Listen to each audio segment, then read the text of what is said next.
السلام عليكم ورحمة الله وبركاته. أهلا بجميع التيمز المشاركة في المسابقة دي مسابقة دعم مشاريع تخرج كي ان اكس اللي بتقدمها قناة شير نوليدج بالتعاون مع التيك بوكس كي ان اكس تريننج سنتر. دعم مشاريع التخرج السنة دي اللي هي سنة 2023. المسابقة بتاعتنا الهدف منها اختيار عدد 2 تيمز لتقديم دعم عن طريق المتابعة معاهم خطوة بخطوة لحد مناقشة مشروع التخرج والعمل على إعداد الكتاب. الدعم ده هيتم عن طريق تقديم كورس دراسة مشاريع بشكل مجاني وتنفيذ الكورس المجاني على المشروع السكني أو التجاري أو الإداري اللي التو تيمز الفائزين هيختاروه، بحيث إننا نعمل مشروع كامل يأهل التو تيمز الفائزين إنهم يكونوا جاهزين لمجال العمل وعندهم الوعي الكامل بالمجال وربطه مع الأنظمة الأخرى زي أنظمة الساوند، أنظمة البي ام اس، أنظمة اللايتنج، أنظمة الاتش فاك، أنظمة الانتركم إلى آخره. شروط المسابقة سريعا: التيم ليدر أو أي فرد بديل من المشروع له حق التحدث وتقديم مقترح المشروع والباوربوينت. مدة العرض لكل تيم هتكون بحد أقصى 15 دقيقة. لو التيم كله هيكون حاضر رجاء اللي هيتكلم هو شخص واحد فقط. المقابلة الشخصية دي قصدنا إننا نعملها أونلاين بحيث إن الجميع ممكن يستفيد من بعض والكل يكون عارف إيه هي المشاريع التخرج اللي بتقدمها الجامعات الأخرى، وطبعا يكون اختيار التو تيمز الفائزين أمام الجميع بمنتهى الحياد. التيمز المشاركة معانا هم 9 تيمز، في 8 تيمز منهم هيكونوا حاضرين النهاردة وهم عين شمس، اسكندرية، أسوان، بنها، حلوان، المنصورة ومصر العلوم. وفي تيم أخير وهو تيم جامعة المنوفية وده هيتأجل الانترفيو بتاعه نظرا لامتحانات الميد تيرم. أتمنى التوفيق للجميع، وأول تيم هيبدأ معانا إن شاء الله هو تيم جامعة عين شمس.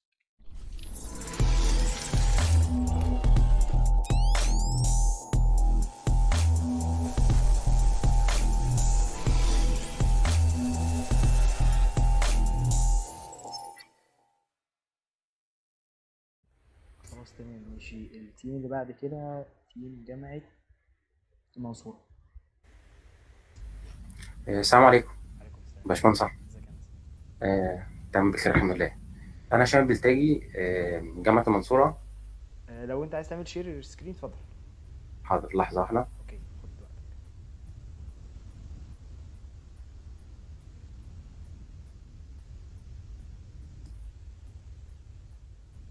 كده تمام ولا لأ؟ هو انا مفيش حاجة ابتدت تظهر عندي. خد وقتك واعرض معلوماتك كاملة متكاملة ويعني فيل فري خالص يعني. تمام جدا.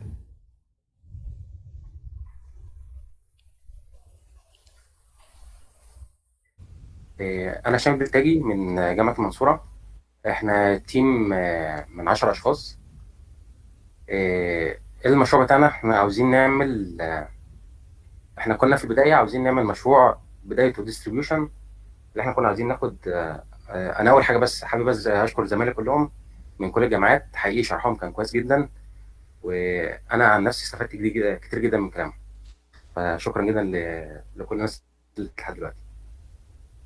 بالنسبه لنا احنا عاوزين نعمل، احنا في البدايه كنا عاوزين نشتغل شغل ديستريبيوشن في الاول. اللي احنا كنا عاوزين ناخد مشروع كامل متكامل، نبدا من جزء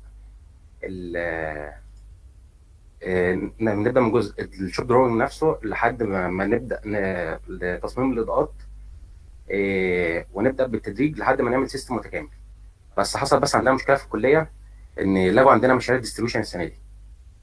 قال لك تبدا من بعد ديستريبيوشن على طول، فاضطرينا نبدا من الخطوه اللي بعد كده اللي هو خطوه السمارت على طول. آه، فاحنا حابين نعمل ايه؟ فاحنا لما جينا نشوف الافكار الموجوده حابين نعمل فكره جديده، نشوف العالم بره بيتكلم في ايه وبيوصل لايه، ونحاول نشوف الناس يعني ايه، نعمل حاجه قريبه جدا للي ماشي دلوقتي في الدنيا كلها، ونبدا نتعلم كمان منهم. فلقينا موضوع الانرجي مانجمنت هو اكتر حاجه منتشره الفتره دي. آه، ليه اخترنا الكي ان اكس؟ لان هو الاحسن بروتوكول معانا. آه، بيساعدنا على توفير الطاقه. آه، احنا عموما حبينا نواكب دول العالم ونشوف الدنيا كلها ماشيه ازاي دلوقتي ونحاول نتعلم منهم. فلقينا دلوقتي اكبر حاجه ماشيه اللي هو موضوع الانرجي مانجمنت. احنا بيحصل مشكله كبيره في السيستم عندنا، في سيستم الكهرباء، في وقت الانراش كارنت. اللي انا عندي اللود ديوريشن كيرف بتاعي، اللود ديماند كيرف، ما بيجي في وقت معين كده وبيبقى الاستهلاك الكهرباء في الشبكه الكهربائيه عالي جدا. فاحنا حابين نعمل ايه؟ احنا حابين نبدا نوزع الحمل بتاعنا، ان الوقت اللي هيكون فيه التحميل عالي جدا على الشبكه يخف التحميل على الشبكه. طب احنا عايزين نعمل ايه؟ احنا عايزين نعمل سمارت هوم متكامل. هنعمل له نظام سكيورتي سيستم، وهنعمل جزء السمارت بتاعنا هنحكم، هنحاول احنا حابين نعمل، احنا هنعمل قوانين كل خمس غرف فيهم حمامين مطبخ. مش دي الفكره، بس الجزء اللي احنا بطريقه الناس هنتحكم في الاقرب في الاكسس كنترول وهكذا. هيبقى جزء التجزئه بتاعتنا مش على الشبكه، احنا هناخد جزء من التجزئه، والجزء اللي هو تقريبا هنولد بالنهار من خلال الطاقه الشمسيه، والجزء فيرتر هايبريد بناخد حابين نستفيد من حته الاون بيك والاوف بيك. لا في الشبكه فيها الاستهلاك بتاعي على وقت الرش اللي هو الاستهلاك بتاعنا عالي جدا، خط الذره بتاع الشبكه. دول العالم بتخلي كيلو وات اور ثابت على مدار اليوم الواحد. ده بقى مختلف، بقى فيه اكتر من سيناريو، فاحنا حابين نشتغل على السيناريوهات دي كلها، على اكتر من سيناريو. في الوقت اللي انا فيه البيك بتاعي عالي جدا، هبدا اخف احمالي في المنزل على قد ما اقدر. اللي انا الاحمال اللي انا مش محتاج اشغلها هدي، يعني هبرمج الكي ان اكس نفسه ان هو ما يشغلش الاحمال العاليه زي التكييف وهكذا. والوقت ده الفايل بتاعنا من الكهرباء نبدا نبيعه للشبكه، وبالليل انا باخد الكهرباء تاني من الشبكه. فانا كده بحاول على قد ما اقدر اوفر في الاستهلاك الكهرباء بتاعي. غير اللي انا محتاج، اللي انا السيستم بتاعي بقى انا هعمل فيه ايه. انا هحاول على قد ما اقدر اخلي كل جزء فيه سمارت، ومش بس سمارت كنترول، لا ده انا عايز اخلي كل جزء اوتوميتد بياخد الامر من تلقاء نفسه. فمثلا انا عندي مثلا المصدر التغذيه بتاعي، السورس الاساسي يعتبر بتاعي الشبكه، بس انا تقريبا 30% من التغذيه هتكون عن طريق السولار بانلز اللي عندي. هنستخدم سنسورات عشان السولار بانلز نفسها.